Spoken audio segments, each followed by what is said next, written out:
Does fried dough topped with peanut butter, chocolate, and Reese's Pieces sound absolutely delicious to you? What about a perfectly made bagel with a surprising hint of sweetness? If you said yes, then you might just be a fan of Canadian cuisine. One of the most famous Canadian culinary exports is undoubtedly poutine. This Quebecois dish consists of French fries topped with cheese curds and gravy. The demand for poutine is so immense that major fast food chains like McDonald's and Burger King have included it on their Canadian menus. And there's even an annual Major League Poutine eating contest. Poutine's origins are hotly debated, with many restaurants understandably wanting to claim to be the spot that started the sensation. But it just seems wrong to fight about this when there's so much deep-fried, gravy-covered, cheesy goodness to go around. Poutine has gone from a Quebec snack bar favorite to a standout dish in many restaurants. Almost every country in the world has some version of a meat pie. Britain has steak and kidney, and empanadas are the stuffed pastry of choice throughout Latin America. Americans, of course, are big fans of a good old-fashioned chicken pot pie. As for Canadians, they love a delicious tourtiere. Tourtiere is a baked meat pie that consists of a bottom layer of pie pastry and a meat-filling center. Then it's topped with another covering of pie pastry before being baked in an oven. The meats used for tourtiere are traditionally pheasant, rabbit, moose, or pigeon, though more contemporary versions can include pork, beef, or veal. It's traditionally served during the holidays, which makes sense as the spice mix includes cinnamon, clove, allspice, and nutmeg. Our favorite tourtiere-related tradition is that it's meant to be shared with family and friends. It doesn't get much more Canadian than that, eh? It's hard to think of Canadian food and not have maple syrup pop into your head. After all, the country's flag features the maple leaf as the bright and beaming center of attention, and deservedly so. As of 2020, Canada is reportedly the world's leading producer and exporter of maple products, accounting for 79% of the global market. Maple syrup and maple sugar products are created from the gathering and cooking of maple tree sap, which is collected by the tapping of the trees. These techniques were originally discovered by indigenous peoples and later adopted by French settlers. Maple syrup is so prevalent in Canada that it's sneaked its way into many otherwise traditionally unsweetened foods and beverage items, such as tea bags and protein powder. Of course, its hand in the dessert industry is also significant, with treats like maple cookies and maple candies readily available for Canucks with a sweet tooth. What's the matter? Your mama didn't teach you how to chug? Come on, Thorn. Come on, Thorn. Oh!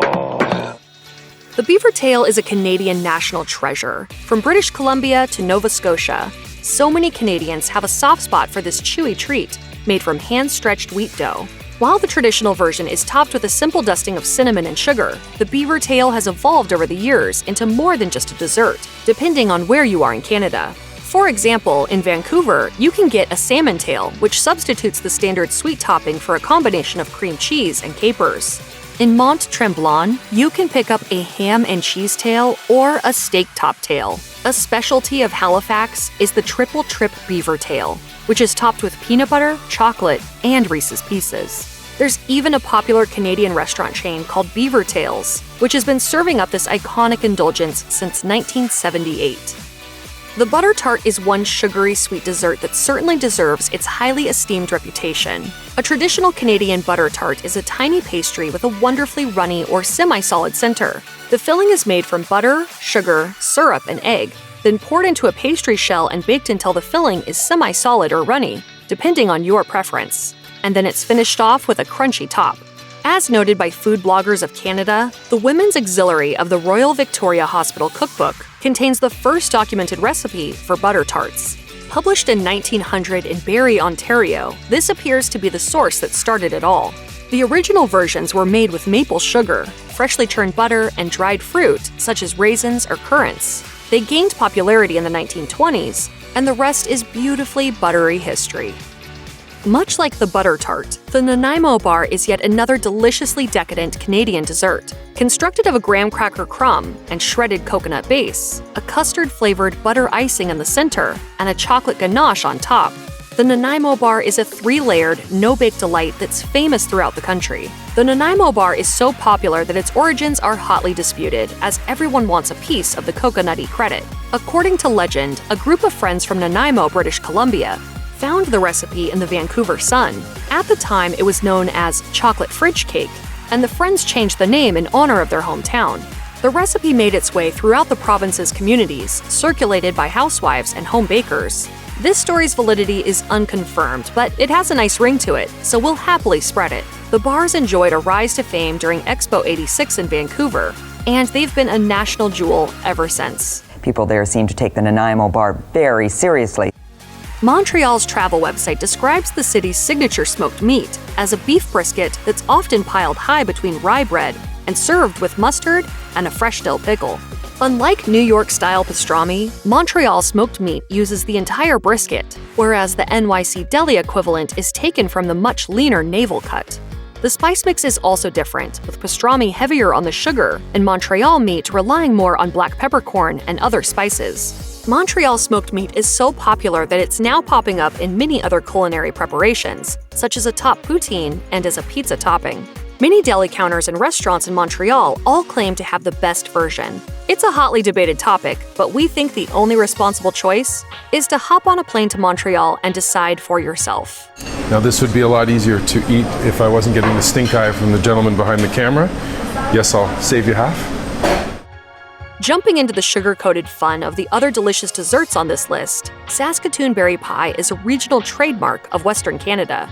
The tasty appeal of these berries, which grow from the plains to the coast of British Columbia, dates all the way back to their use by Canada's Indigenous peoples. They were often ground into a paste and dried for winter storage. They've since made a name for themselves in the Canadian pastry world, and interestingly enough, they're protected by the Catalogue of Foods known as the International Ark of Taste. Saskatoon berries are similar to blueberries in both appearance and flavor, though they're harder and have smaller seeds. They are also drier and earthier in flavor.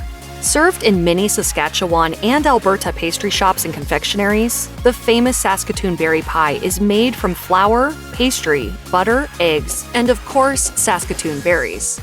Often paired with vanilla ice cream or whipped cream, this pie is a Canadian culinary treasure. Lots of Saskatoon berries, yeah.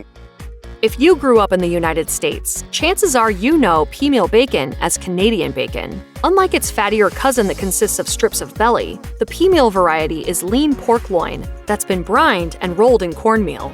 During the mid-1800s, Canada would export its pork to England, which was experiencing a shortage at the time. For preservation purposes, the pork was rolled in ground yellow peas, which is where the name peameal comes from. Sometime later, the ground peas were swapped for cornmeal, but the name stuck, at least in Canada. For Americans, though, it will always be known as Canadian bacon. From Eggs Benedict to baked beans, the possibilities for Peameal Bacon are endless. And you may already be a fan yourself, even if you're only just now learning about the correct name. The classically Canadian Caesar cocktail may be a drink instead of a food, but it's so often served with edible garnishes that we decided it was safe to count it, especially since it's basically a magic potion for curing a hangover. Sometimes known as the Bloody Caesar, this drink is made of vodka, clam juice, tomato juice, spices, and Worcestershire sauce. It's typically served in a highball glass that's been rimmed with celery salt and topped with any number of garnishes, from celery to olives to lime wedges to pickles to even shrimp or bacon. There are even versions complete with hot wings and onion rings, so make sure you have plenty of room in your belly. The Caesar really is a national cocktail in Canada by parliamentary decree. The Caesar was invented in 1969 by restaurant worker Walter Chell, who was an employee of the Calgary Inn. As the inn prepared to open a new restaurant, Chell was asked to create a cocktail to commemorate the occasion. In 2006, the Caesar was ranked number 13 on the CBC TV show The Greatest Canadian Invention. Then, in 2009, it received a rather prestigious honor for its 40th anniversary, as Calgary Mayor David Bronconnier declared that the Thursday before Victoria Day, every May, would be Caesar Day.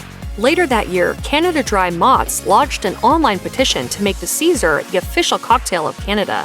And it would be a fitting distinction, as Canadians order more than 350 million Caesar cocktails every year.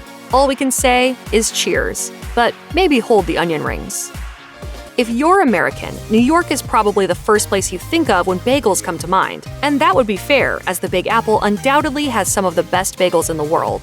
Chewy but never doughy, beautifully crusted with a glistening sheen, delicately tangy but never overpowering, New York bagels have earned their glowing reputation. But upon further investigation and research, you'll discover that they have a worthy rival up north in Montreal. While the two types have their similarities, the main difference is in the cooking process. Montreal bagels are first boiled in water that's been sweetened, usually with honey, whereas New York-style bagels are boiled without the sweet addition. Montreal bagels are also traditionally baked in a wood-fired oven, resulting in a richer, more flavorful crust. They're often a bit smaller than their sometimes massive New York cousins, and they're also traditionally studded with sesame and/or poppy seeds. Another notable difference is the topping choice. While New Yorkers and lovers of New York-style bagels everywhere tend to top their bagels high with everything from cream cheese to fried eggs to lox, Canadians often enjoy their Montreal bagels plain, without adornment at all. With that delicious honey-induced sweetness already baked in, any topping would simply be superfluous. And so as a Montrealer, you come to develop this strong attachment to bagels. There are a lot of sweet treats on this list, and for that reason alone, we're having a difficult time stopping ourselves from booking a one-way ticket to the land of maple syrup. In the meantime, we'll be salivating over our next Canadian confection selection, the Tarte au Sucre, also known as sugar pie. Simple in all the best ways, this dessert happens to be a favorite of Canadian native and top chef judge Gail Simmons. It's filled with a mixture of cream, maple syrup, sugar, and lots of butter, then baked to golden perfection. As a holiday tradition in Quebec, many French-Canadian families consider the tarte au sucre to be an integral part of their holiday meals. Served at the end of a festive feast, a slice of sugar pie is often topped with a simple, luscious dollop of whipped cream, needing no further adornment.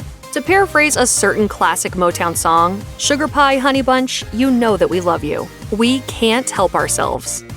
Check out one of our newest videos right here. Plus, even more mashed videos about your favorite foods are coming soon. Subscribe to our YouTube channel and hit the bell so you don't miss a single one.